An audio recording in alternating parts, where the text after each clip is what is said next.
Assalamualaikum warahmatullahi wabarakatuh. Halo teman-teman, selamat datang di Ngaji Ekonomi Internasional di sesi pertama dari 10 sesi yang akan kami rencanakan.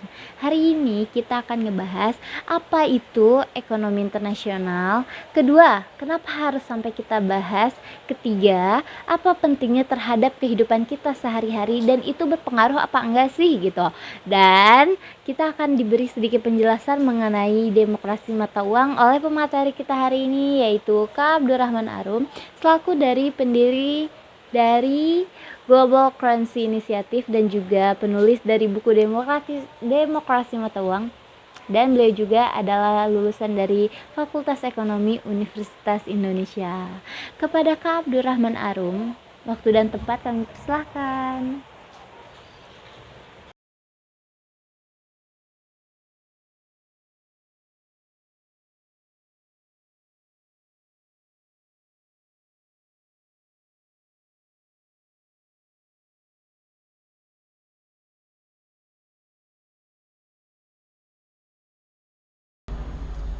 Assalamualaikum warahmatullahi wabarakatuh. Terima kasih Kakak Aura atas waktunya.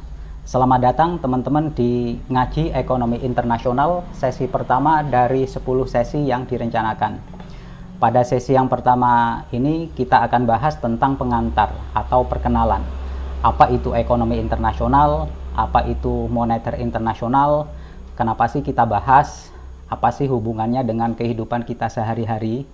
Kan ekonomi dan moneter internasional itu tidak menjadi pertanyaan di alam kubur. Terus untuk apa sih dibahas? Ekonomi dan moneter internasional memang tidak menjadi pertanyaan di alam kubur. Akan tetapi dia berpengaruh sangat besar terhadap kehidupan sehari-hari kita. Nah, karena berpengaruh sangat besar itulah maka penting untuk dibahas. Lagi pula, pembahasan kita kali ini berbeda dengan umumnya orang membahas tentang ekonomi dan moneter internasional. Pertama, kita membahas dengan cara yang sangat mudah dan sederhana, sehingga bisa dipahami oleh masyarakat umum. Sehingga teman-teman yang tidak mendalami ilmu ekonomi atau moneter pun bisa memahami dengan mudah. Kemudian yang kedua, selain membahas, kita juga memberikan jalan keluar atau solusi. Perlu diketahui bahwa sistem moneter internasional hari ini itu menghadapi masalah yang sangat besar dan semakin hari itu semakin membesar dan tidak ada jalan keluar. Nah, dalam pembahasan ini kita akan memberikan jalan keluar atau solusi yang sederhana dan juga jernih, sehingga ini akan bermanfaat untuk kehidupan kita, saudara-saudara kita, dan seluruh umat manusia di dunia, insya Allah. Sebenarnya sebagian besar dari pembahasan kita tentang keuangan dan moneter internasional. Akan tetapi istilah moneter sendiri jarang diketahui oleh masyarakat, tidak populer. Oleh karena itu kita menggunakan istilah yang lebih umum atau tema yang lebih umum, yaitu ekonomi internasional. Kalau ekonomi saya yakin sebagian besar masyarakat sudah familiar. Apa itu moneter internasional? Moneter berasal dari kata money dalam bahasa Inggris, artinya uang. Jadi moneter adalah segala sesuatu yang berhubungan dengan keuangan dan uang. Nah, karena ini menyangkut uang, maka sangat penting. Ada istilah yang lebih umum tentang keuangan, yaitu finansial.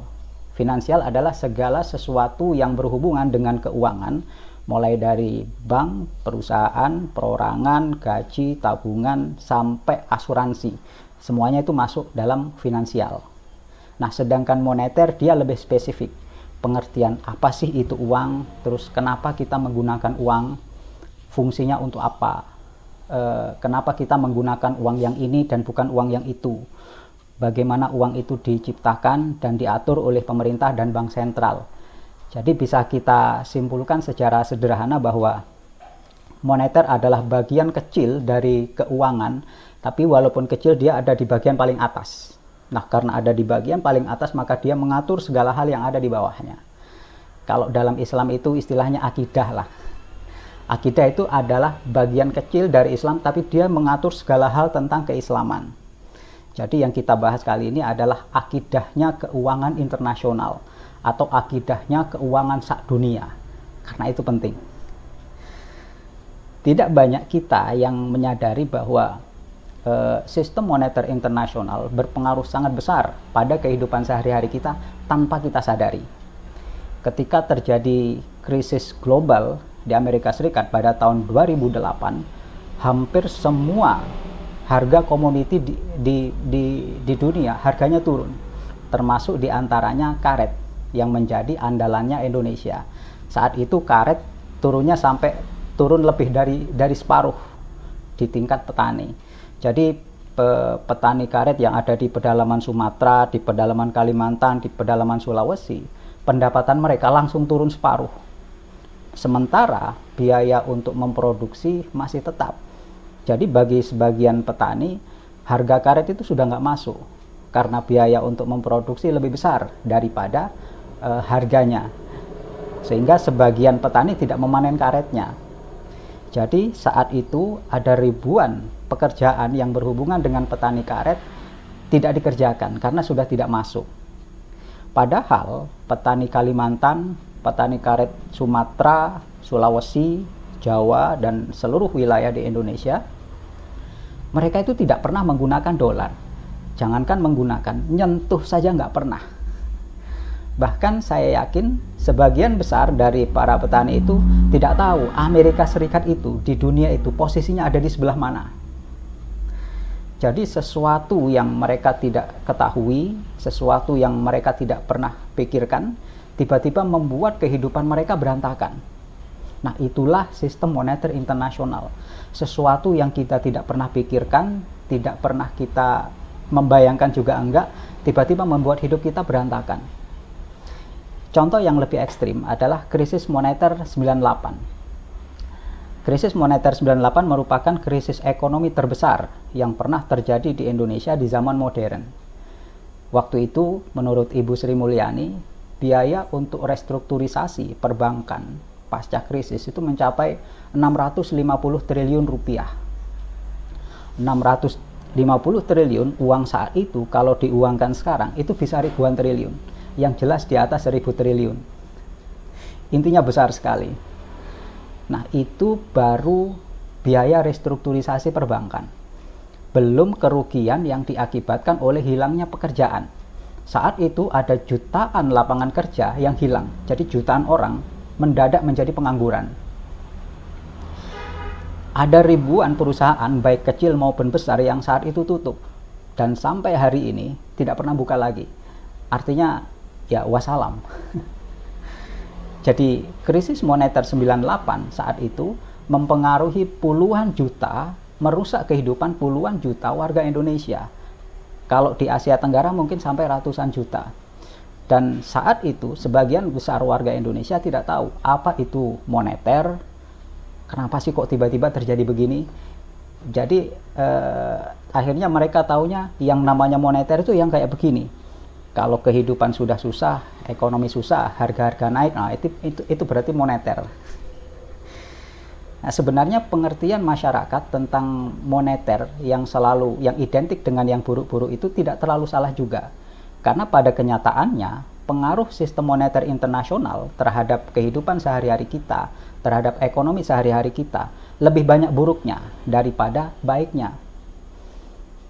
Jadi agak sedikit berbeda dengan definisi moneter menurut para ahli. Yang terjadi di lapangan seperti itu. Pengaruh buruk sistem moneter internasional sebenarnya bukan hanya terjadi pada kondisi-kondisi kritis atau pada saat krisis. Bahkan pada kondisi normal seperti sekarang pun, kalau sekarang ada COVID, sebelum atau setelah COVID pun pengaruh sistem moneter internasional itu tetap besar. Jadi tidak ada angin, tidak ada hujan. Pada saat saya sedang membuat video ini dan mungkin juga pada saat teman-teman nonton video ini, tidak banyak yang nyadar bahwa pemerintah kita membayarkan lebih dari 100 triliun rupiah setiap tahun untuk membayar bunga utang luar negeri. Kebayang, kalau bunganya saja sebesar itu, maka utangnya segede apa? Biaya sebesar itu dibayarkan oleh pemerintah untuk mencegah, untuk membentengi agar ekonomi kita, Indonesia, tidak jatuh ke dalam krisis moneter. Karena kalau sampai jatuh ke dalam krisis, maka biayanya bukan ratusan triliun lagi, tapi ribuan triliun, sebagaimana terjadi pada 98.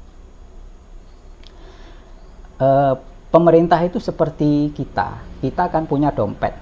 Nah, dompet ini selalu ada uangnya. Uang di dalam dompet ini kita pergunakan untuk memenuhi kebutuhan sehari-hari.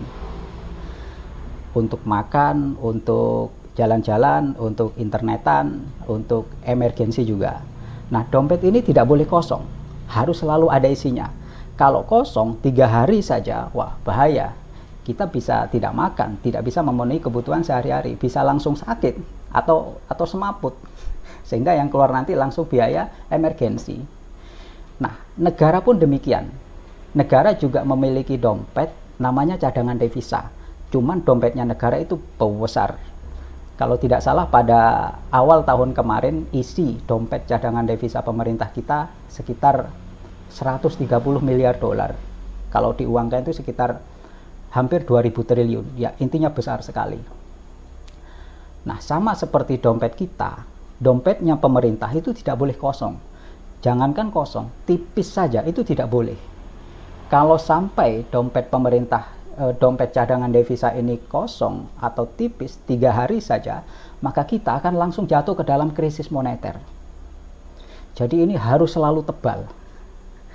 Nah, dari mana pemerintah atau negara mengisi dompet cadangan devisa itu? Bagi negara-negara yang perdagangannya itu selalu surplus besar, seperti Cina misalnya, atau Jerman, atau Korea, atau Rusia, mereka mengisi itu dari surplus perdagangan. Jadi negara-negara itu perdagangannya selalu surplus besar, selalu lebih banyak menjual daripada membeli. Nah, kelebihannya itu digunakan untuk mengisi dompet cadangan devisa ini. Nah, sedangkan negara yang kadang surplus, kadang defisit, seperti negara kita, hasil perdagangan itu tidak cukup untuk mengisi dompet cadangan devisa. Nah, sementara dompetnya tidak boleh tipis. Akhirnya pemerintah ngutang ke luar negeri. Jadi utang kita itu asalnya dari situ.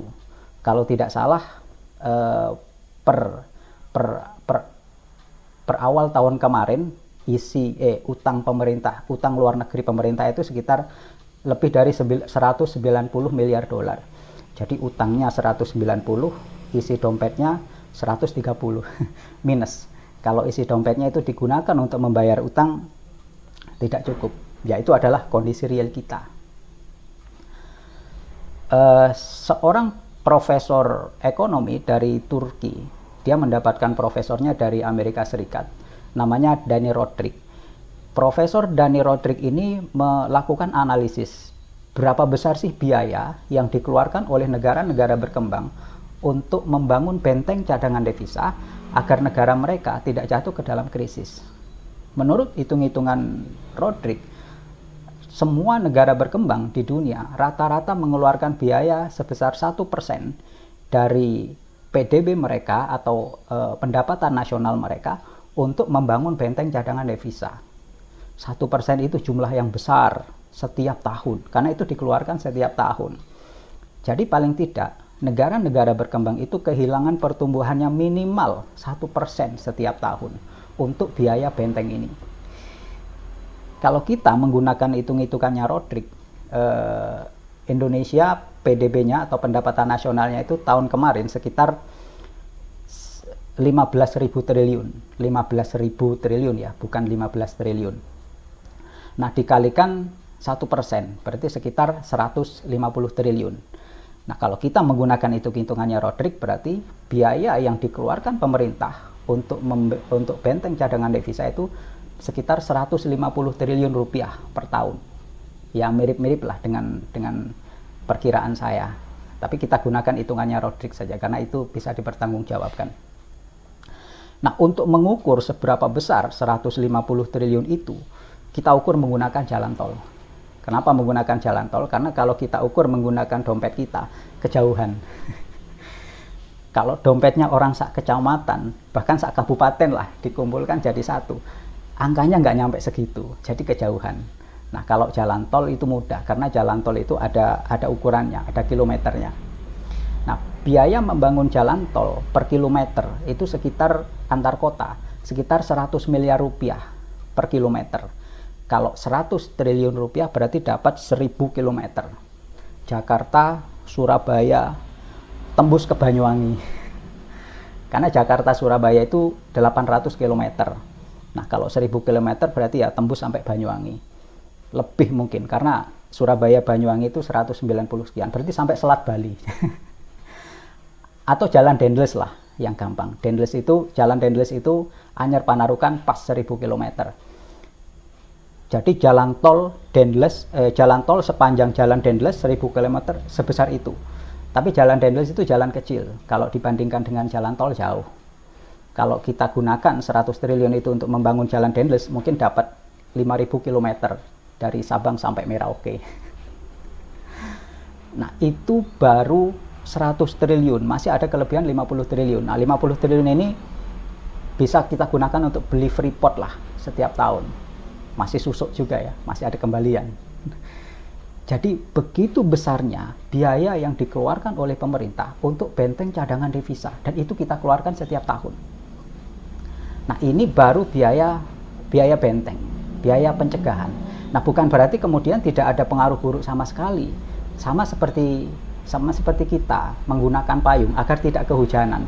Nah, bukan berarti kita tidak basah sama sekali. Kita tetap basah, kena cipratan dan lain-lain. Nah, sistem moneter nasional juga begitu, ekonomi nasional kita juga begitu. Walaupun sudah menggunakan benteng cadangan devisa yang besar, yang biayanya itu 150 triliun per tahun, pengaruh buruk dari sistem moneter internasional terhadap ekonomi kita sehari-hari itu tetap terjadi. Contoh yang paling mudah adalah biaya fluktuasi nilai tukar atau kurs. Kan nilai tukar antara dolar dan rupiah itu setiap hari selalu bergerak. Kalau kita lihat di bank itu, hari ini, hari besok, minggu depan, bulan depan, dan seterusnya, itu selalu bergerak. Nah, itu namanya fluktuasi. Nah, biaya fluktuasi itu berpengaruh terhadap semua harga barang yang kita impor dari luar negeri atau kita jual ke luar negeri. Jadi di dalam barang-barang impor itu, di dalamnya ada komponen namanya biaya fluktuasi itu. Karena pedagangnya atau importirnya kan nggak mau rugi. Karena dia menanggung biaya risiko fluktuasi tersebut. Akhirnya dibebankan ke harga barang. Jadi harga barang yang kita konsumsi sehari-hari, HP, pulsa, dan sebagainya, di dalamnya itu ada komponen biaya fluktuasi. Dan itu nilainya sangat besar.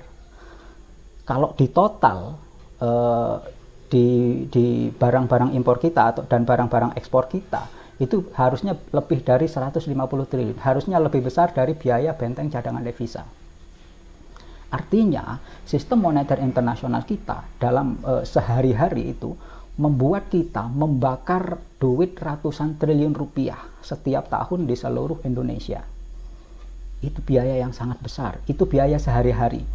Kita nggak nyadar bahwa pendapatan kita, konsumsi kita, belanja kita setiap hari itu dipotong oleh yang namanya biaya moneter internasional itu. Jadi seperti biaya preman. Cuman ini nggak ada premannya, karena ini sistem. Dan yang mengalami seperti ini, bukan hanya Indonesia, seluruh negara di dunia juga mengalami hal yang sama. Jadi kalau untuk ukuran Indonesia saja, itu mengeluarkan sampai ratusan triliun rupiah setiap tahun, maka negara-negara yang lain juga sama. Jadi kalau di total di seluruh dunia itu bisa belasan ribu triliun. Hitung-hitungan saya belasan ribu triliun setiap tahun. Itu semua duit dibakar. Jadi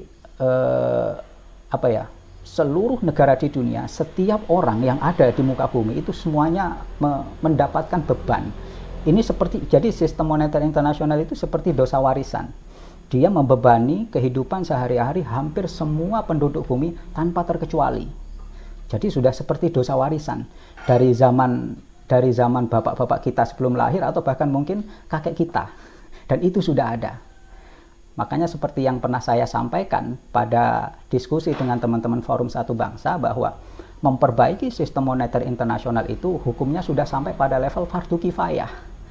Karena mudorotnya itu sangat besar dan itu dialami oleh semua penduduk bumi tanpa terkecuali. Jadi kalau kita bisa memperbaiki, maka wajib hukumnya bagi kita untuk memperbaikinya. Kenapa saya sebut dosa warisan? Jadi ceritanya begini.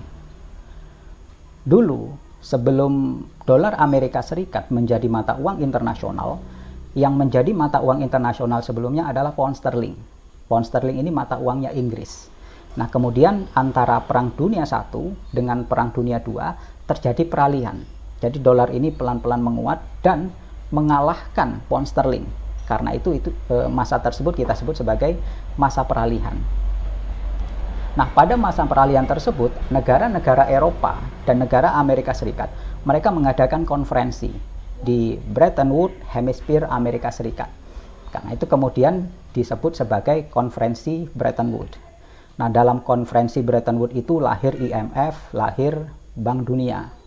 Nah, sebenarnya tujuan dari konferensi Bretton Woods adalah untuk membicarakan kondisi ekonomi global saat itu yang porak-poranda, habis Perang Dunia I dan Perang Dunia II.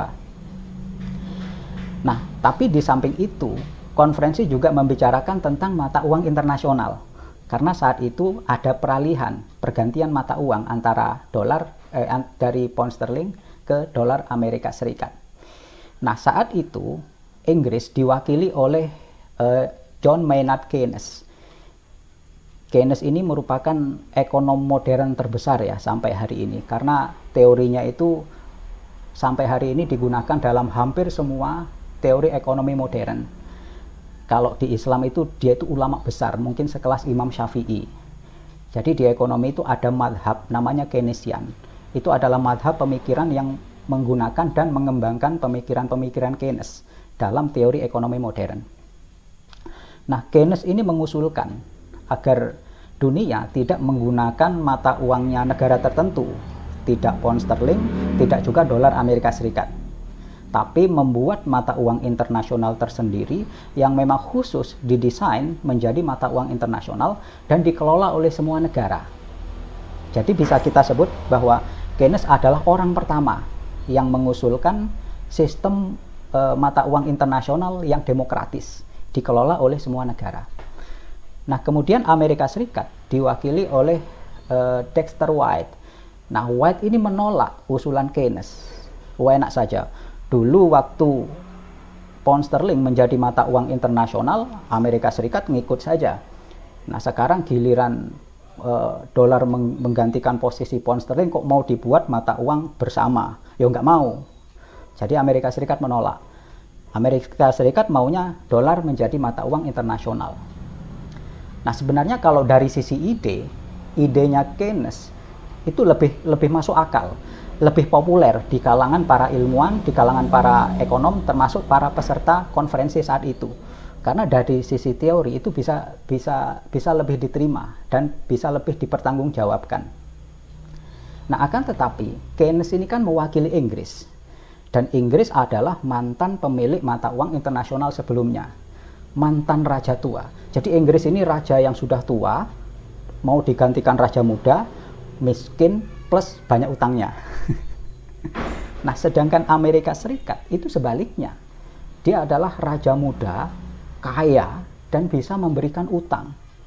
Nah, sementara negara-negara Eropa saat itu ada pada kondisi ekonomi mereka porak-poranda habis perang. Karena Perang Dunia I, Perang Dunia II itu hampir semuanya terjadi di Eropa. Jadi mereka memerlukan suntikan utang. Nah, Amerika Serikat adalah kandidat yang tepat untuk memberikan utang. Jadi Amerika Serikat itu memberikan harapan lebih banyak daripada Inggris. Amerika Serikat is the boss saat itu. Nah, akhirnya mereka tidak berani menolak. Akhirnya diambillah jalan tengah. Jalan tengahnya yang menjadi mata uang internasional tetap dolar Amerika Serikat, tapi dipatok dengan emas atau di backup dengan emas. Nah, sistem ini kemudian kita sebut sebagai sistem Bretton Woods, yaitu sistem di mana dolar Amerika Serikat menjadi mata uang internasional dan nilainya dipatok dengan emas. Dengan dipatok dengan emas ini, maka Amerika Serikat tidak bisa mengendalikan dolar sesuka hatinya. Dia tidak bisa nyetak sebanyak-banyaknya dan kemudian dijual ke luar negeri. Kenapa? Karena setiap dolar beredar keluar, maka pemerintah Amerika Serikat harus menyediakan backup cadangan emas. Dan itu berat. Dalam pandangan kami, sistem Bretton Woods ini sistem yang didesain setengah-setengah. Kenapa didesain setengah-setengah? Karena dia penggabungan antara sistem yang sepenuhnya didesain seperti usulan Keynes dengan sistem yang tidak didesain sama sekali seperti usulan Amerika Serikat. Karena kalau waktu itu tidak ada konferensi pun, tidak ada desain sama sekali, maka otomatis dolar akan menjadi mata uang internasional. Jadi tanpa desain pun, dolar saat itu akan menjadi mata uang internasional. Jadi usulan Amerika Serikat itu sebenarnya usulan tanpa desain. Nah, sistem Bretton Woods adalah gabungan dari keduanya, atau desain setengah-setengah. Nah, kemudian ada seorang profesor ekonomi senior dari Amerika Serikat, berkebangsaan Belgia, tapi dia karirnya ada di Amerika Serikat, namanya Robert Triffin. Nah, Triffin ini menemukan kelemahan yang esensial dalam sistem Bretton Woods. Negara-negara Eropa itu pasca perang, ketika dolar Amerika Serikat dijadikan mata uang internasional, maka permintaan terhadap dolar itu akan naik. Karena pertumbuhan ekonomi dunia saat itu pasti akan tinggi. Nah, sementara pemerintah Amerika Serikat harus membackup dolarnya dengan emas. Harga emas akan naik karena permintaannya tinggi, sementara suplainya masih tetap. Nah, menurut Triffin, pemerintah Amerika Serikat tidak akan mampu. Jadi menurut Triffin, membackup dolar dalam posisi seperti itu dengan emas, itu berat. Amerika Serikat tidak akan mampu. Nah, kemudian Triffin ini membicarakan hal ini dengan pemerintah Amerika Serikat dan Bank Sentral, The Fed. Kemudian Amerika Serikat mengajak negara-negara Eropa untuk mencegah, membicarakan kekhawatiran Triffin. Nah, akhirnya disepakati negara-negara di dunia waktu itu dipelopori oleh Eropa dan Amerika Serikat membangun bank sentral emas. Jadi dulu itu ada bank sentralnya emas. Bank sentral emas itu maksudnya negara-negara di dunia mengumpulkan emas di negara masing-masing dan kemudian dikumpulkan menjadi satu di pusatnya, yaitu Inggris. Jadi Inggris saat itu adalah pusat bank sentral emas dunia. Tujuan dari bank sentral emas itu untuk mengendalikan harga emas agar harganya tidak naik terlalu tinggi dan tidak berfluktuatif juga. Karena kalau harganya naik terlalu tinggi, maka itu akan memberatkan pemerintah yang harus membackup mata uangnya dengan emas, terutama Amerika Serikat. Kalau harga emas naik, Amerika Serikat pasti tidak mampu. Nah, bank sentral emas ini bisa beroperasi secara normal, bahkan lancar, selama kurang lebih 7 tahun. Kemudian memasuki tahun ke-8, kondisinya berubah. Jadi seperti yang dikhawatirkan oleh Triffin sebelumnya, harga emas naik karena permintaannya tinggi. Nah, akhirnya pemerintah Amerika Serikat persis seperti apa yang dikhawatirkan oleh Triffin, tidak mampu untuk membackup dolarnya dengan emas. Kemudian pada tahun 1971, Presiden Amerika Serikat saat itu Richard Nixon, dia langsung memutuskan antara hubungan emas dengan dolar. Jadi sudahlah, kalau kita mau nyetak dolar, cetak saja, gak usah pakai di backup oleh emas, gak usah pakai emas-emasan, karena kita tidak mampu membackup dengan emas. Jadi tanpa konsultasi, tanpa dibicarakan dengan negara-negara yang lain, Amerika Serikat memutuskan antara dolar dengan emas. Kan berdasarkan kesepakatan Bretton Woods sebelumnya, dolar Amerika Serikat itu jadi mata uang internasional dengan catatan di backup oleh emas. Nah, karena tidak mampu ya sudah diputus. Dan itu tidak dikonsultasikan dengan negara yang lain. Kalau negara-negara lain itu masih mau menggunakan dolar, ya monggo. Kalau tidak, ya nggak apa-apa. Nah, cuman saat itu, negara-negara di dunia tidak punya pilihan. Jadi saat itu mata uang terkuat yang ada di dunia hanya dolar. Mereka sudah terlanjur menggunakan dolar. Ketika tiba-tiba dolar dipisahkan dengan emas, mereka tidak punya pilihan. Akhirnya dolar Amerika Serikat tetap menjadi mata uang internasional tanpa backup emas. Dan sistem itu bertahan sampai hari ini. Jadi sistem sekarang yaitu dolar Amerika Serikat menjadi mata uang internasional tanpa backup emas adalah reruntuhan atau sistem lama yang ambruk dan kemudian dilanjutkan. Jadi sistem saat ini adalah reruntuhan dari sistem lama atau sistem Bretton Woods yang setengah desain dan kemudian ambruk. Nah, setelah ambruk tetap kita lanjutkan menjadi sistem yang sekarang. Karena ini adalah reruntuhan dari sistem yang lama, maka stabilitasnya itu menurun. Jadi kalau setiap tahun selalu ada negara di dunia yang mengalami krisis moneter, ya wajar karena ini sistem reruntuhan yang tidak stabil. Demikian juga dengan biaya. Seperti yang tadi saya sebutkan, negara kita setiap tahun mengeluarkan ratusan triliun rupiah, dan negara-negara lain juga begitu, karena kita memang ada dalam sistem yang tidak stabil, sistem bekas reruntuhan sistem yang lama. Nah, apakah sistem yang sekarang ini akan sustainable?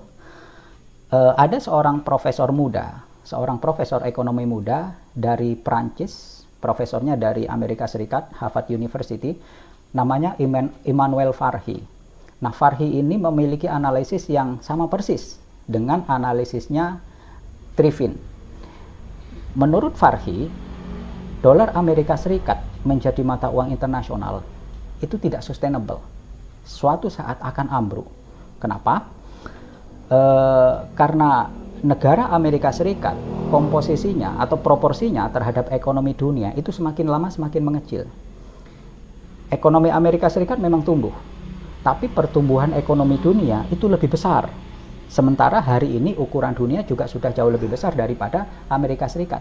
Dengan begitu maka proporsi Amerika Serikat makin lama akan makin mengecil. Nah, sementara dolar digunakan sebagai mata uang internasional dunia yang semakin besar. Tingkat confident dolar semakin lama akan semakin turun. Sehingga akan sampai suatu saat tingkat confident-nya itu tidak cukup untuk membackup dolar menjadi mata uang internasional. Nah, maka pada saat itu dolar akan ambruk. Nah, sementara pada saat yang sama sampai hari ini itu belum ada mata uang internasional yang ukurannya lebih besar daripada dolar. Maka yang akan terjadi adalah mata uang lainnya yang besar-besar dia akan menjadi mata uang internasional mendampingi dolar. Jadi menurut analisisnya Farhi dan juga didukung oleh para ekonom yang lain, nanti di dunia akan ada 3 mata uang yang besar dan ketiga-tiganya menjadi mata uang internasional. Yang pertama adalah dolar Amerika Serikat, kemudian renminbi Cina, dan euro. Nah, pertanyaannya adalah apakah sistem ini disebut dengan sistem multipolar ya, atau beberapa mata uang internasional. Nah, pertanyaannya kemudian adalah apakah sistem multipolar ini lebih stabil atau tidak dibandingkan dengan sistem yang sekarang? Ternyata tidak. Jadi hampir semua ekonom memberikan analisis dan prediksi bahwa sistem multipolar itu nanti lebih tidak stabil dibandingkan dengan sistem yang sekarang. Kenapa? Karena itu kan mata uangnya ada 3. Karena itu kan mata uangnya ada 3 dan ketiga-tiganya itu mereka berfluktuasi. Jadi kalau sekarang fluktuasi itu hanya terjadi antara mata uang nasional yang kecil-kecil dengan mata uang internasional dolar, nanti pada sistem multipolar yang terjadi adalah bahkan mata uang internasionalnya sendiri juga saling berfluktuatif. Dengan demikian maka seluruh sistem menjadi tidak stabil. Contoh paling gampang itu ibaratkan kalau sekarang dunia kita itu dipimpin oleh satu kerajaan yang besar. Nah, kemudian kerajaan-kerajaan kecil yang lain mereka memberontak terhadap satu raja yang besar itu. Nah, karena memberontak maka sistemnya tidak stabil. Itu sistem sekarang. Nah, kemudian yang kedua, dalam dunia itu ada 3 kerajaan yang besar. 3 kerajaan besar itu mereka memimpin semua kerajaan-kerajaan kecil. Nah, kerajaan-kerajaan kecil itu mereka berontak terhadap 3 kerajaan besar tersebut. Sementara 3 kerajaan tersebut mereka bersaing, mereka sendiri berantem. Maka sistem yang pertama itu lebih stabil dibandingkan dengan sistem yang kedua. Nah, kondisi kita kurang lebih seperti itu. Jadi ke depan dalam sistem multipolar nanti sistem moneter internasional jauh lebih tidak stabil. Kita bisa bayangkan kalau sekarang saja kita mengeluarkan sampai ratusan triliun rupiah karena sistem yang kurang stabil, maka di masa depan yang akan kita keluarkan bisa jauh lebih besar.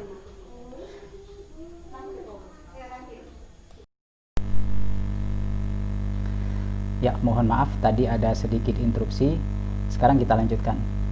Jadi sistem moneter internasional kita itu aneh. Trennya itu semakin lama semakin memburuk.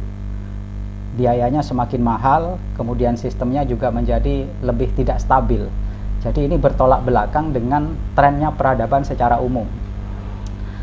Kalau kita tinggal di sebuah rumah, pasti rumah itu kita desain sebagus mungkin, sebaik mungkin, agar kita tinggal di dalamnya itu nyaman. Kita sehat semua dan biaya operasionalnya juga tidak terlalu tinggi. Nah, sedangkan sistem moneter internasional kita justru sebaliknya. Sistem moneter internasional kita itu kan seperti rumah bersama yang besar, ditinggali oleh seluruh penduduk bumi yang jumlahnya mencapai 7,6 miliar orang. Nah, ternyata rumah bersama tersebut tidak didesain secara sempurna, tapi didesain setengah-setengah dalam sistem Bretton Woods yang dulu. Nah, akhirnya karena didesain setengah-setengah, akhirnya ambruk. Nah, setelah ambruk, ternyata kita tidak mendesain ulang, tapi kita melanjutkan. Kita tetap tinggal di dalam bekas gedung yang ambruk itu. Kita tinggal di dalam bekas reruntuhan. Jadi di dalam reruntuhan itu ada kalajengking, ada tikus, ada ular, dan kita tetap tinggal di dalamnya. Sehingga kesehatan orang-orang yang ada di dalamnya itu menurun. Banyak negara yang kemudian mengalami krisis. Setiap tahun hampir selalu ada negara saat ini yang mengalami krisis moneter. Karena sistemnya lebih tidak stabil. Biaya juga semakin banyak dikeluarkan. Nah, itu pun ternyata sistem tersebut, bekas reruntuhan tersebut, suatu saat nanti akan runtuh lagi. Jadi runtuh untuk yang kedua kalinya. Dan itu pun kita sampai hari ini belum menyiapkan desain untuk rumah yang baru. Jadi kita tetap tinggal di dalam reruntuhan yang kedua tersebut. Kalau yang sebelumnya di dalam reruntuhan itu ada kalajengking, ada ular, ada tikus, sekarang bukan itu lagi. Ada harimau, ada buaya, ada dinosaurus bahkan. Dan kita masih tetap tinggal di dalamnya.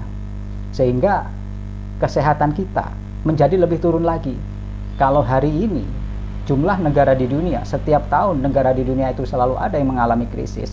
Nanti di masa depan, sekali krisis mungkin tidak 1-2 negara, tapi beberapa negara sekaligus. Jadi krisisnya langsung berjamaah. Dan itu terjadi terus-terusan. Demikian juga dengan biaya operasional, dengan biaya fluktuasi. Biaya yang kita keluarkan sehari-hari itu akan menjadi lebih besar. Jadi trennya itu terus memburuk. Orang bijak mengatakan bahwa hari ini lebih baik daripada hari kemarin. Kemudian hari esok lebih baik daripada hari ini. Jadi trennya meningkat.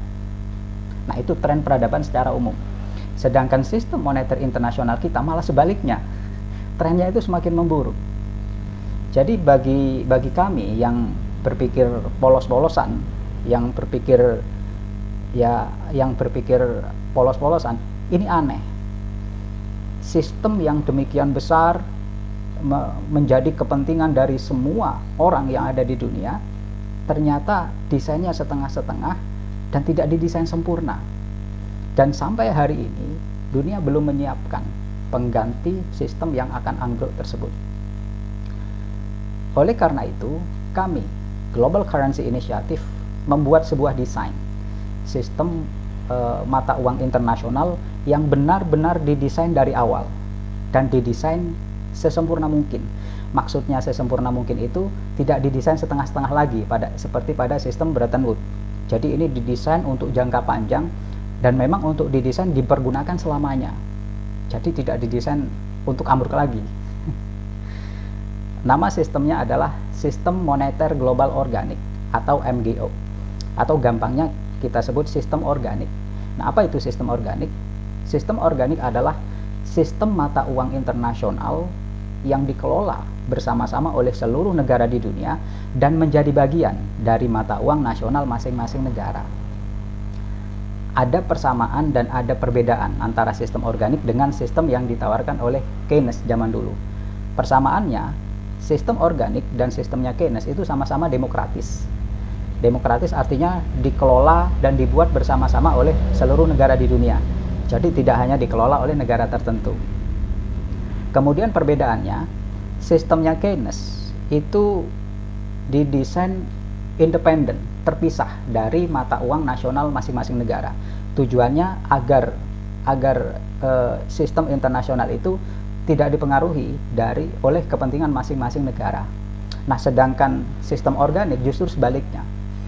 Sistem organik itu justru didesain menjadi bagian dari mata uang nasional masing-masing negara, atau kita sebut dengan organik. Kenapa kita buat tidak independen? Karena kalau independen, terpisah, maka antara sistem internasional dengan sistem nasional itu tidak sinkron. Karena tidak sinkron, akhirnya masih akan terjadi fluktuasi dan secara keseluruhan sistem menjadi tidak stabil. Nah, sebaliknya, kalau sistemnya itu organik, karena dia menjadi bagian, maka dia langsung sinkron. Jadi sistem itu langsung stabil, tidak ada fluktuasi. Nah, bagaimana sistem organik ini bekerja? Nanti penjelasan detailnya ada di sesi kelima. Nah, sebagaimana yang pernah saya sampaikan dalam video perkenalan sebelumnya, bahwa sistem organik bisa menyediakan mata uang internasional secara gratis kepada semua negara di dunia. Bagaimana caranya?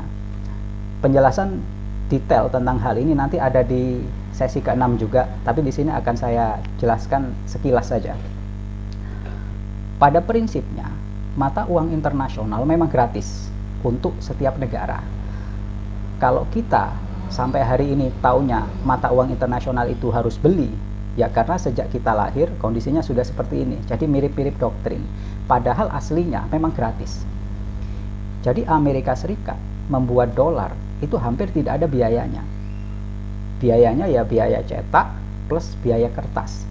Dan itu nilainya hampir 0% kalau dibandingkan dengan nilai mata uang yang dicetak. Nah, itu kemudian dijual ke kita. Kita beli. Jadinya nggak gratis. Padahal aslinya gratis. Nah, sedangkan sistem organik, kan ini sistem yang dikelola bersama-sama oleh seluruh negara di dunia. Jadi tidak dikelola oleh negara tertentu. Nah, karena dikelola bersama-sama, dibuat bersama-sama, sedangkan biaya membuatnya itu hampir 0%, maka otomatis uangnya bisa didistribusikan kepada semua anggota secara gratis. Jadi pada sistem yang demokratis, pada prinsipnya, segala sesuatu yang bisa dibuat tanpa biaya, otomatis bisa dibagi-bagi kepada semua anggota secara gratis. Demikian juga dengan mata uang. Nah, tapi yang dimaksud dengan gratis di sini untuk level negara ya. Kalau untuk level masyarakat seperti kita, ya kita tetap harus beli. Seperti saya misalnya, maka saya belinya ke pemerintah Indonesia, ke pemerintah masing-masing. Nah, kemudian pendapatannya akan menjadi pendapatan negara. Kemudian pemerintah Indonesia menggunakan itu untuk biaya pembangunan. Jadi kembali lagi ke kita. Nah, terus apa bedanya dengan sistem sekarang? Beda sekali. Kalau sistem sekarang, kita belinya ke pemerintah Amerika Serikat. Jadi pendapatannya ya menjadi pendapatan pemerintah Amerika Serikat. Kemudian digunakan untuk membangun Amerika Serikat, bukan untuk membangun kita. Jadi beda sekali antara sistem yang demokratis dengan sistem yang tidak demokratis. Nah, kemudian ada sedikit pertanyaan. Bagaimana kalau kan masing-masing negara mendapatkan mata uang internasional secara gratis? Bagaimana kalau setelah mendapatkan, terus kemudian mereka menggunakan itu untuk belanja barang dari luar negeri sebanyak-banyaknya, ngimpor barang dari luar negeri sebanyak-banyaknya sampai uangnya habis. Kalau sudah habis, ya minta lagi, kan gratis. Saya yakin pasti banyak yang mikir ke sana. Itu wajar, saya pun juga mikir ke sana. Kalau bisa dapat gratis, kenapa harus beli? Kan gitu. Dalam sistem organik, hal seperti itu tidak dimungkinkan. Kenapa? Karena sistem organik menggunakan sistem nilai tukar namanya penyeimbang otomatis atau auto balancing. Nah, dengan sistem penyeimbang otomatis ini, maka setiap negara yang dapat mata uang gratis, dia tidak bisa menghabiskan mata uangnya. Nah, apa itu sistem nilai tukar penyeimbang otomatis? Ini merupakan bagian yang paling teknis dalam sistem organik dan akan dijelaskan khusus di sesi ke-6. Di sini akan saya jelaskan secara sederhana. Apa itu penyeimbang otomatis? Yaitu nilai tukar antara mata uang nasional dengan mata uang internasional dengan menggunakan dua parameter. Parameter pertama, indeks harga, dan parameter kedua, neraca eksternal. Bahasanya agak sedikit teknis, tapi di sini saya buat tidak teknis. Pertama, nilai tukar antara mata uang nasional dengan mata uang internasional, rupiah misalnya dengan mata uang internasional, ditetapkan pada saat indeks harga rata-rata barang yang ada di Indonesia sama dengan harga barang rata-rata di pasar global. Nah, ketika harga barang rata-rata di Indonesia sama dengan di pasar dunia, maka otomatis perdagangan Indonesia akan cenderung seimbang, tidak surplus dan tidak defisit. Atau kalaupun surplus dan defisit hanya kecil saja, tidak sampai besar. Karena harga itu merupakan penentu yang paling besar yang menentukan perdagangan sebuah negara itu seimbang atau tidak. Kalau hari ini ada negara yang perdagangannya tidak seimbang, seperti Cina misalnya yang mengalami surplus besar, itu karena harga barang rata-rata di dalam negeri Cina lebih murah dibandingkan dengan harga barang rata-rata di pasar dunia, di pasar global. Dengan begitu maka orang-orang Cina dia bisa menjual barangnya sebanyak mungkin ke luar negeri. Kenapa? Karena harga barangnya murah. Sebaliknya, mereka tidak membeli dari luar negeri, tidak mengimpor dari luar negeri, karena harga barang di dalam negeri lebih murah, di luar negeri lebih mahal. Untuk apa membeli yang lebih mahal kalau ada yang lebih murah? Jadi harga itu menjadi penentu utama kenapa sebuah negara itu surplus besar atau defisit besar. Demikian juga sebaliknya, India misalnya. India perdagangannya selama berpuluh-puluh tahun itu defisit besar. Kenapa India mengalami defisit besar? Karena harga barang rata-rata di dalam negeri India lebih mahal dibandingkan dengan harga barang rata-rata di pasar global. Hal ini membuat perdagangan India itu selalu defisit. Mereka lebih banyak ngimpor dari luar negeri. Karena harga di dalam negeri mahal, di luar negeri murah. Jadi harga merupakan driver utama, penentu utama perdagangan itu seimbang atau tidak seimbang. Nah, ketika harganya itu sama dalam negeri dengan di luar negeri, maka otomatis perdagangannya akan sepenuhnya seimbang. Nah, itu satu.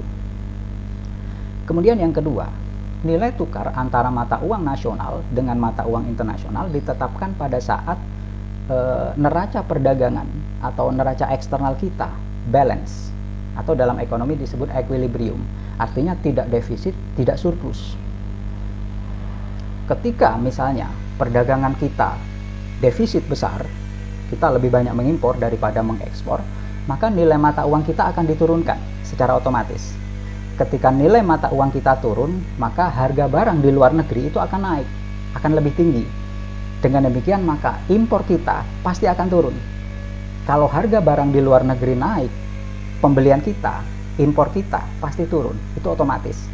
Dengan begitu maka yang tadinya kita defisit bisa berbalik menjadi surplus, sehingga neraca kita menjadi netral kembali. Demikian juga sebaliknya, kalau perdagangan kita tadinya surplus besar, maka mata uang kita akan dinaikkan. Dengan begitu maka impor kita akan naik karena harga barang di luar negeri nilainya turun, harganya turun maksudnya. Nah, dengan dua parameter ini maka perdagangan semua negara anggota dalam sistem organik itu akan cenderung seimbang, tidak terlalu surplus, tidak terlalu defisit. Nah, karena perdagangannya selalu seimbang, maka otomatis mata uang yang tadi didapatkan gratis itu tidak bisa habis. Kenapa tidak bisa habis? Ya, perdagangannya kan seimbang antara uang yang keluar dengan uang yang masuk, jumlahnya seimbang, sehingga uang di dompet tadi yang menjadi cadangan devisa tadi itu tetap tidak bertambah dan tidak berkurang. Contohnya Indonesia misalnya. Kalau hari ini sistem organik berdiri dan kemudian Indonesia bergabung menjadi anggota, maka dalam hitung-hitungan saya, Indonesia akan mendapatkan alokasi mata uang internasional gratis sebesar 50 miliar dolar. Nah, 50 miliar dolar ini didapatkan oleh pemerintah gratis, nggak perlu beli. Ini bisa digunakan untuk mengisi dompet cadangan devisa yang tadi itu secara gratis. Nah, karena pemerintah sudah mendapatkan uang untuk mengisi dompet cadangan devisa, maka otomatis pemerintah nggak perlu ngutang lagi. Jadi utang yang sekarang itu bisa dibayarkan. Isi dompet yang sekarang, yang isinya itu sebagian besar mata uang dolar, bisa digunakan untuk membayar utang luar negeri. Jadi kita sudah tidak memerlukan utang lagi. Demikian juga dengan bunga. Bunga yang setiap tahun kita bayarkan itu sudah tidak diperlukan lagi. Jadi pemerintah bisa menggunakan itu untuk misalnya membangun jalan tol. Kan tadi biaya membangun jalan tol 1000 km 100 triliun rupiah. Jadi misalnya jalan tol Sumatera yang 2000 km itu selesai dalam waktu 2 tahun. Kemudian Sulawesi 1000 km 1 tahun, Kalimantan 1000 km 1 tahun, Papua 1000 km 1 tahun. Jadi dalam 5 tahun kita sudah membangun 5.000 km. Seluruh Indonesia terhubung dengan jalan tol. Plus dapat freeport 5. Jadi kalau sistem organik itu dibangun sekarang dan Indonesia menjadi anggotanya, insya Allah kita cepat kaya. Nah, setelah pemerintah tadi mendapatkan mata uang internasional gratis dan itu digunakan untuk mengisi cadangan devisa, kan perdagangan kita itu seimbang, tidak surplus dan tidak defisit. Maka mata uang tadi itu tidak bisa habis, dan juga tidak bisa nambah. Jumlahnya akan selalu tetap. Jadi negara-negara di dunia tidak bisa menghabiskan mata uangnya tadi karena sistem nilai tukar yang membuat perdagangan mereka akan selalu seimbang. Jadi sistem organik otomatis bisa membebaskan negara-negara di dunia dari utang luar negeri. Kenapa? Karena kan mereka mendapatkan mata uang internasional gratis sehingga mereka tidak perlu ngutang. Perdagangannya juga sepenuhnya seimbang. Dengan begitu, maka sistem organik bisa membebaskan semua negara di dunia dari utang luar negeri. Jadi ke depan nanti tidak ada lagi negara yang perlu utang ke luar negeri karena mereka sudah mendapatkan gratis dan perdagangannya juga seimbang. Nah, kemudian yang kedua, sistem organik bisa menghapuskan krisis moneter sampai ke akar-akarnya. Ini sudah saya sampaikan di dalam video perkenalan tadi.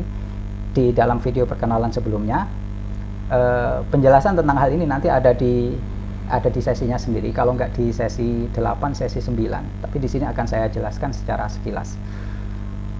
Krisis moneter, penyebabnya atau faktor yang menyebabkan itu ada 2. Faktor pertama adalah faktor potensi. Kemudian faktor kedua, faktor pemicu. Ketika ada faktor potensi dan kemudian dalam waktu yang bersamaan ada faktor pemicu, maka terjadilah krisis moneter. Contoh faktor potensi itu seperti padang rumput yang kering.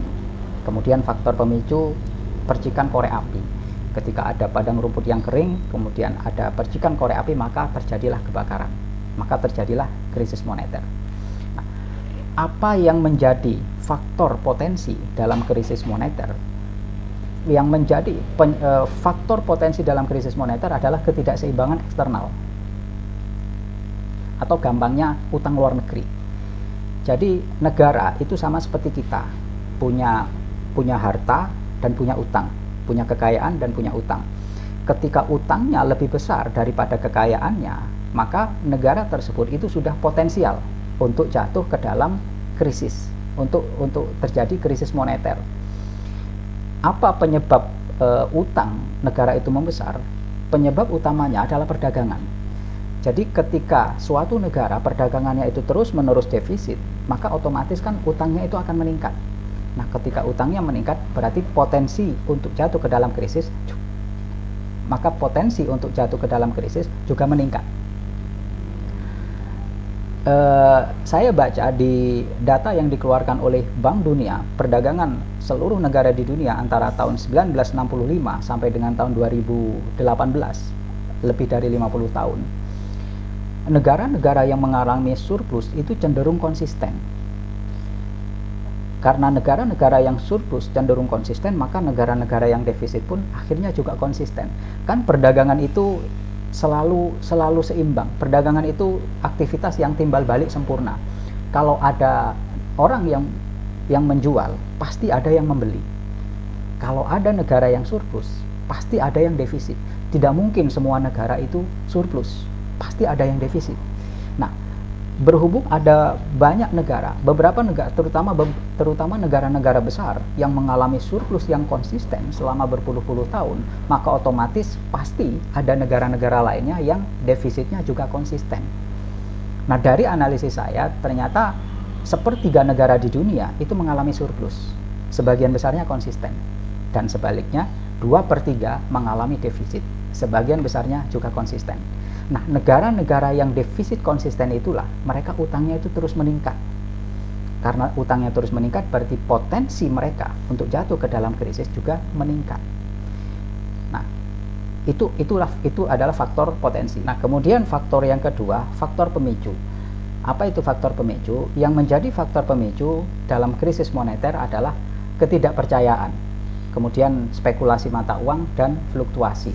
Nah, ketika faktor pemicu itu terjadi, kemudian potensinya ada, maka negara itu akan jatuh ke dalam krisis. Yang menyebabkan faktor pemicu itu muncul justru adanya potensi itu. Kan negara-negara yang mengalami defisit, otomatis mereka harus mengisi cadangan devisanya dengan utang luar negeri. Nah, ketika mereka mencari utang luar negeri, tidak selalu investor itu langsung percaya. Terlebih kalau perdagangan mereka selalu defisit. Loh, mereka mau membayar utangnya itu dari mana kalau perdagangannya selalu defisit? Jangan-jangan tidak bisa membayar. Nah, ketika para investor itu sudah mulai ragu, nah saat itulah ketidakpercayaan mulai muncul. Nah, ketidakpercayaan ini kemudian akan memicu yang lainnya. Para spekulan kemudian masuk dan nilai tukar kemudian akan berfluktuasi. Ketika itu terjadi, maka kemungkinan besar negara tersebut akan jatuh ke dalam krisis. Nah, apakah sistem organik bisa menghilangkan dua faktor tersebut? Bisa, insya Allah. Pertama, potensi. Seperti yang sudah saya jelaskan tadi, sistem moneter organik perdagangannya itu sepenuhnya seimbang. Dengan demikian, maka tidak ada negara yang mengalami defisit terus-terusan. Jadi, artinya negara itu tidak perlu mengambil utang dari luar negeri. Kemudian untuk mengisi cadangan devisa, mereka juga mendapatkan secara gratis. Jadi sudah cadangan devisanya gratis, kemudian perdagangannya juga tidak defisit, maka otomatis mereka tidak membutuhkan utang luar negeri. Nah, ketika tidak ada utang luar negeri, maka faktor yang menjadi potensi krisis moneter bisa dihilangkan.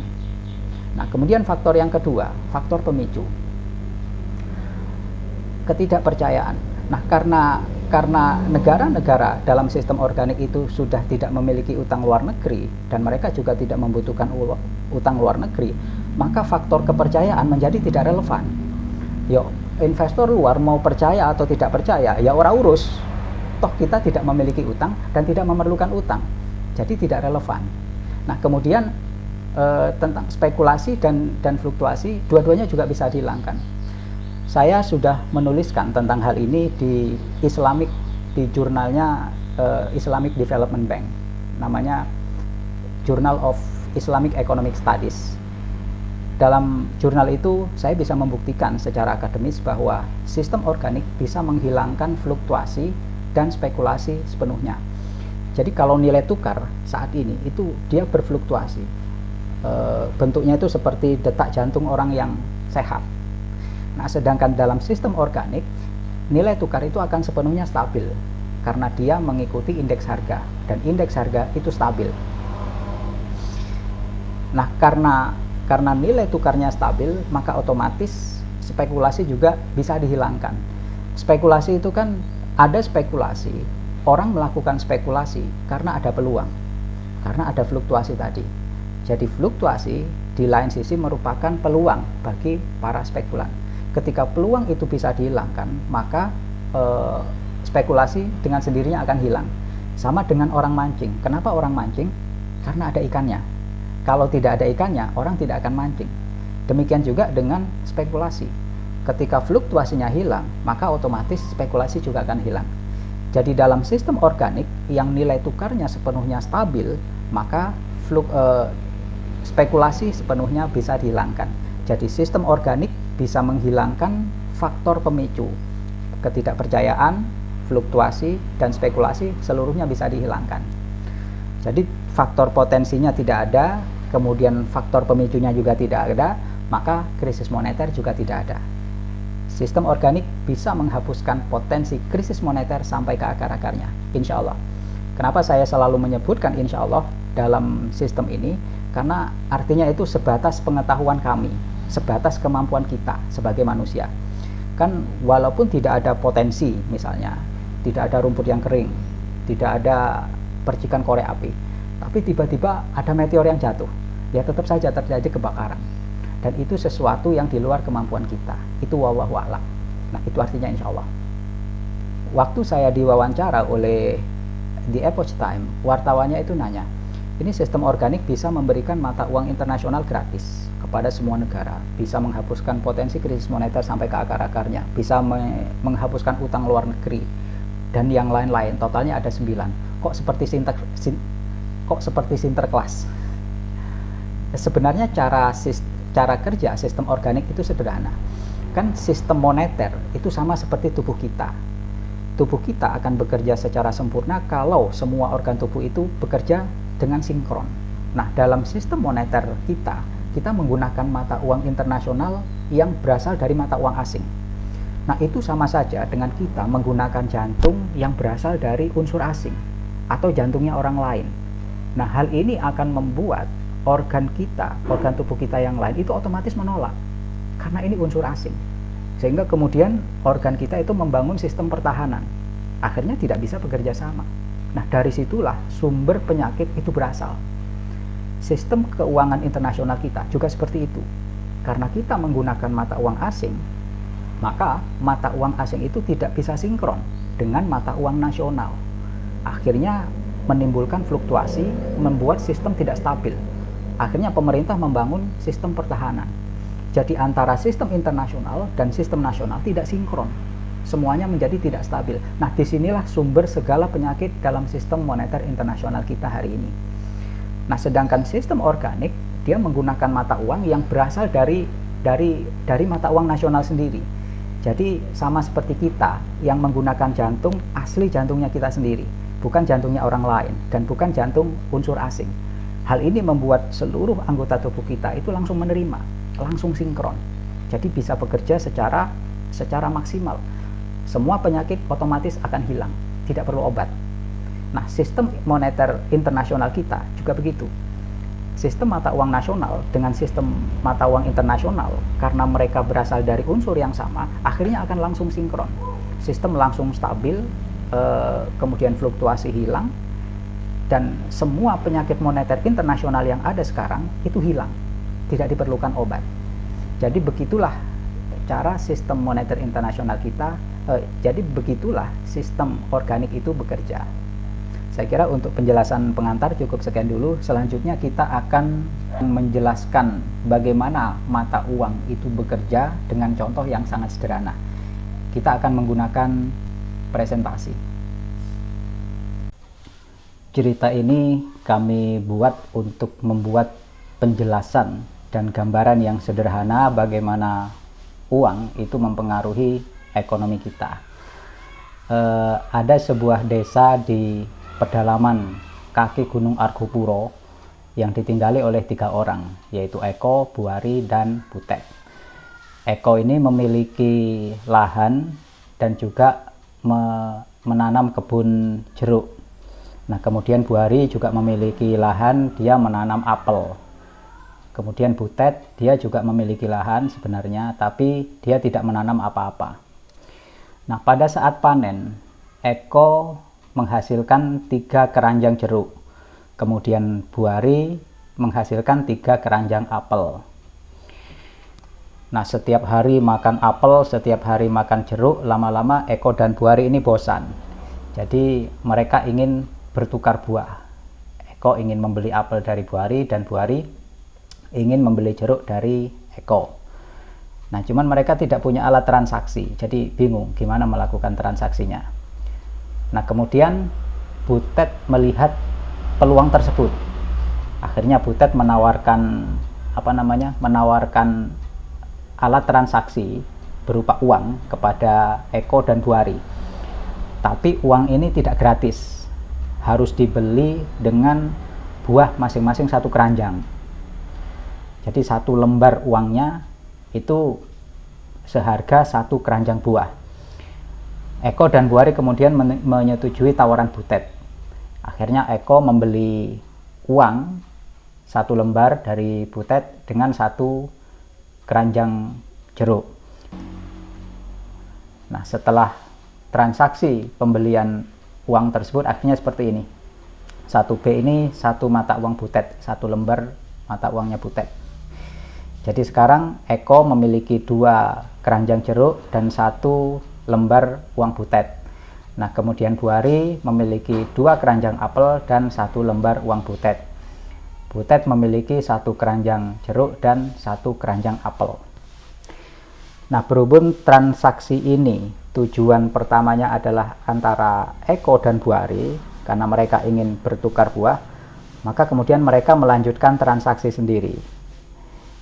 Nah, akhirnya Eko membeli apel dari Bu Ari dengan 1 lembar uang butet. Demikian juga dengan Bu Ari, dia membeli 1 keranjang jeruk dari Eko dengan 1 lembar uang butet. Nah, setelah transaksi kedua ini, posisi kepemilikannya seperti ini. Jadi Eko sekarang memiliki 1 keranjang jeruk dan 1 keranjang apel plus 1 uang butet. Bu Ari juga demikian, dia memiliki 1 keranjang apel dan 1 keranjang jeruk dan 1 mata uang butet. Nah, uang butet ini tetap mereka pegang karena akan bisa digunakan untuk transaksi berikutnya. Kemudian butet seperti yang tadi, dia memiliki 1 keranjang jeruk dan 1 keranjang apel. Nah, dari sini saya yakin teman-teman sudah mulai menangkap ada yang janggal sepertinya dalam transaksi ini. Kan tadinya sebelum transaksi, Eko kan memiliki 3 keranjang buah. Kemudian Bu Ari juga begitu. Sebelum transaksi dia memiliki 3 keranjang buah. Nah, sekarang setelah transaksi mereka hanya memiliki 2 keranjang buah. Nah, yang satu kemana? Yang satu ternyata dipegang dalam bentuk uang. Nah, kemudian butet juga begitu. Sebelum transaksi, butet ini tidak memiliki buah karena dia memang tidak menanam buah. Tapi setelah transaksi, dia bisa mendapatkan buah gitu. Sama dengan mereka yang bertani, yang menanam. Jadi dia tidak ikut menanam, tapi bisa mendapatkan buah. Ada yang janggal di sini. Nah, agar kejanggalan ini menjadi lebih jelas, coba kita perluas komunitasnya menjadi beberapa orang, tidak hanya 3, tapi ada 8 orang. Nah, ini sama di desa pedalaman di kaki Gunung Argopuro. Ada 8 orang yang tinggal di desa itu. Sama seperti tadi, masing-masing warga memproduksi kebutuhan sehari-hari. Eko memproduksi jeruk, Bu Ari memproduksi apel, Marsya memproduksi kayu, Mei memproduksi genteng, Lala memproduksi beras, Kim memproduksi obat-obatan, dan Arjun memproduksi alat-alat dapur. Nah, kalau masing-masing warga itu hanya memproduksi dan kemudian mengkonsumsi atau menggunakan barang-barang produksinya, hanya itu yang mereka konsumsi, maka kebutuhan mereka yang terpenuhi itu cuma sedikit, karena konsumsinya hanya itu saja. Nah, tapi kan untuk melakukan transaksi tersebut mereka memerlukan alat tukar atau alat transaksi. Nah, sementara mereka tidak punya alat tukar dan tidak ada kesepakatan di antara warga desa itu, dan mereka tidak punya kesepakatan untuk membuat mata uang atau untuk membuat alat tukar, dan mereka hanya percaya pada 1 orang yang bisa membuat mata uang, yaitu butet. Nah, akhirnya butet membuat uang untuk kebutuhan warga ini. Nah, akhirnya semua warga mereka menjual hasil produksinya kepada butet untuk mendapatkan uang, dan akhirnya dengan itu mereka semua bisa melakukan transaksi. Nah, sebaliknya butet dia tidak perlu bekerja, dia tidak perlu membuat barang karena dia cukup membuat uang, dan dengan uang itu dia bisa membeli semua barang yang diproduksi oleh warga kampung di kaki Gunung Argopuro ini. Nah, seiring dengan perjalanan waktu, produksi masing-masing warga itu meningkat. Jadi kebun jeruknya yang tadinya kecil, pohonnya menjadi lebih besar, produksinya menjadi lebih banyak. Kemudian yang memproduksi kayu, dia juga bisa karena sudah terlatih, akhirnya produksinya menjadi lebih banyak. Begitu juga yang lain. Jadi intinya produksi barang-barang di desa ini semuanya meningkat. Kita menyebutnya itu pertumbuhan ekonominya meningkat. Jadi jumlah barang-barang yang diproduksi meningkat. Nah, karena jumlah barang yang diproduksi meningkat, maka yang bisa mereka jual itu juga lebih banyak. Dan sebaliknya, yang mereka beli juga bisa lebih banyak. Nah, berhubung ekonomi desa pedalaman ini meningkat terus, produksi barang-barang meningkat terus, maka butet dia bisa mencetak uang terus, dan dengan itu dia bisa mendapatkan barang-barang gratis dari warga kampung yang lain. Jadi dia tidak perlu bekerja, dia hanya mencetak uang terus. Dia mendapatkan barang secara gratis, secara terus-menerus. Nah, cuman masalahnya, Butet itu kan dia warga biasa, dia manusia biasa, sama seperti warga yang lain. Bagaimana ketika kebutuhan Butet ternyata lebih besar dari itu? Maka yang akan dilakukan oleh Butet adalah dia akan mencetak uang sebanyak-banyaknya. Jadi kalau dia bisa mencetak uang lebih banyak, ya kenapa tidak? Karena toh kan ini uangnya uang Butet. Masalah dia akan mencetak banyak atau mencetak sedikit, ya terserah Butet. Nah, maka yang akan terjadi adalah Butet akan mencetak uang sebanyak-banyaknya. Tergantung kebutuhan dia. Kalau kebutuhan dia banyak, ya dia cetak banyak. Kalau kebutuhannya nggak banyak, ya dia cetak sedikit. Karena ini kan uangnya Butet.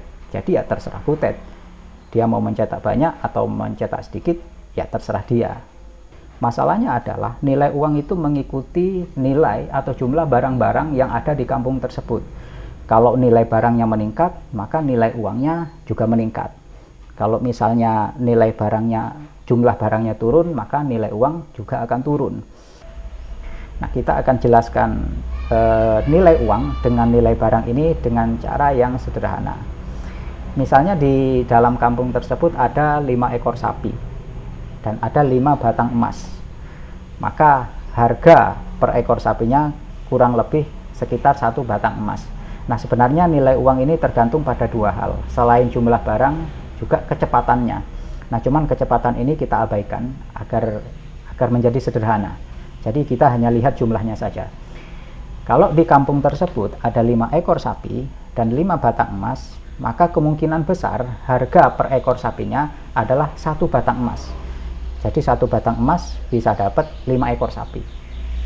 Nah, kemudian misalkan setelah 1 tahun berlalu, sapinya beranak pinak, jumlahnya menjadi 10 ekor sapi. Sedangkan emasnya, karena penambang juga melakukan aktivitas penambangan, akhirnya jumlahnya nambah, yang tadinya 5 batang menjadi 10 batang. Nah, kalau di desa itu ada 10 sapi dan 10 batang emas, artinya penambahan sapi dan penambahan emasnya sama-sama naik 2 kali lipat. Maka harga sapinya terhadap emas sama, tetap 1 batang emas tetap mendapatkan 1 ekor sapi. Nah, kalau misalnya penambangan emasnya itu tidak ada orang yang nambang emas, sehingga jumlah emasnya itu tetap masih 10 batang, nah sementara sapinya itu ada 10, maka harga sapi itu akan turun atau harga emasnya yang naik. Jadi 1 batang emas akan mendapatkan 2 ekor sapi.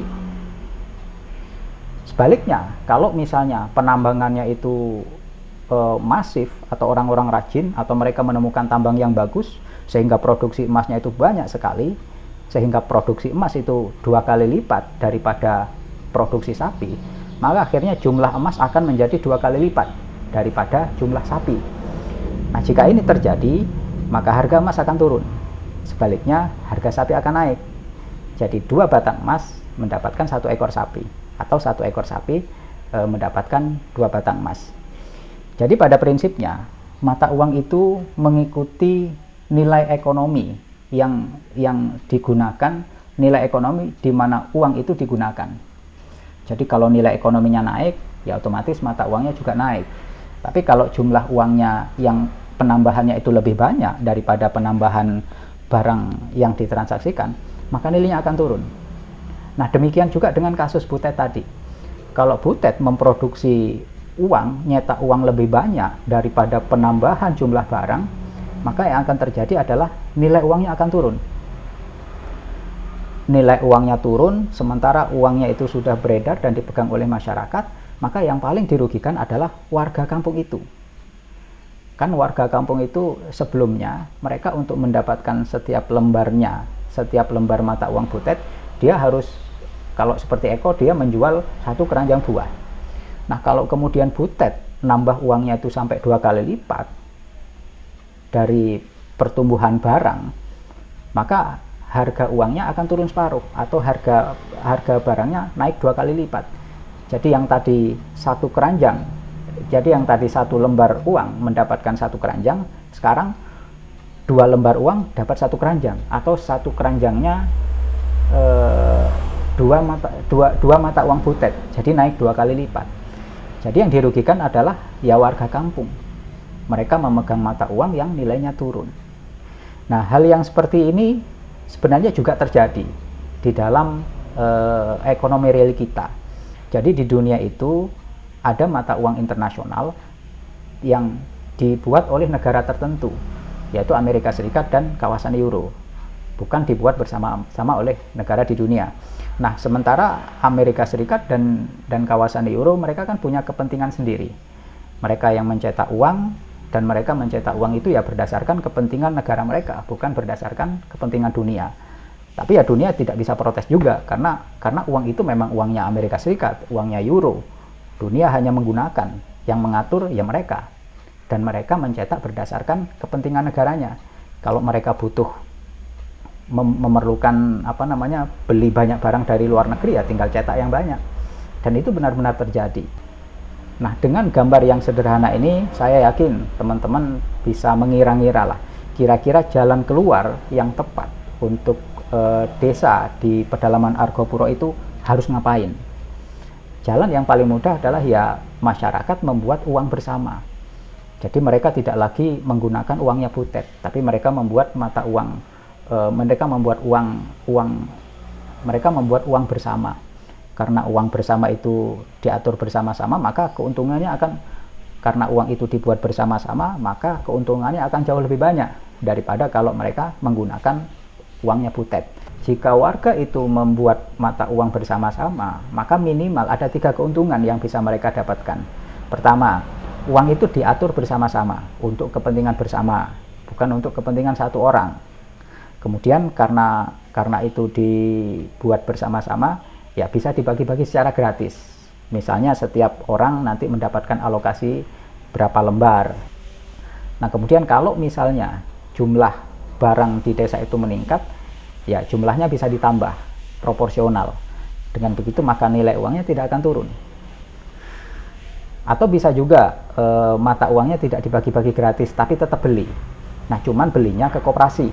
Nah, hasil penjualannya kemudian bisa digunakan untuk misalnya membangun jalan desa atau untuk membangun fasilitas publik yang lain.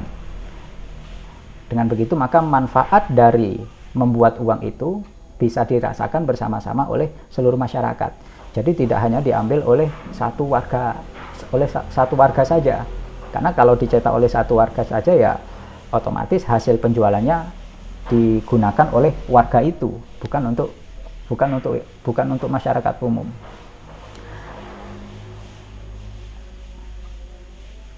Nah, gambaran di desa pedalaman Argopuro itu sebenarnya mirip dengan kondisi ekonomi real kita, dengan kondisi moneter internasional kita. Dunia saat ini itu tidak menggunakan mata uang yang dibuat bersama-sama atau yang diatur bersama-sama, tapi menggunakan mata uangnya negara tertentu, yaitu Amerika Serikat dan kawasan Euro. Dengan begitu ya otomatis uang itu diatur oleh negara dan kawasan tersebut, dan dengan begitu uang itu juga diatur berdasarkan kepentingan mereka, bukan untuk kepentingan seluruh dunia. Cerita di pedalaman Gunung Argopuro ini sebenarnya mirip dengan kondisi real ekonomi kita. Cuman kondisi real sistem moneter internasional kita itu jauh lebih complicated, jauh lebih besar. Tapi walaupun lebih besar dan jauh lebih complicated secara eksponensial, bentuknya itu sama, bentuknya itu mirip. Nah, oleh karena itu, karena bentuknya sama, maka jalan keluarnya pun sebenarnya juga mirip-mirip. Jadi dengan contoh yang sederhana ini, kami berharap kita semua bisa mendapatkan gambar yang jernih. Kira-kira jalan keluarnya itu seperti apa. Jadi masalah utama, kenapa sistem moneter internasional sekarang itu sangat sulit dicarikan jalan keluar, karena memang masalahnya sudah terlalu complicated. Dan kita tidak mendapatkan gambaran yang jernih tentang hal tersebut.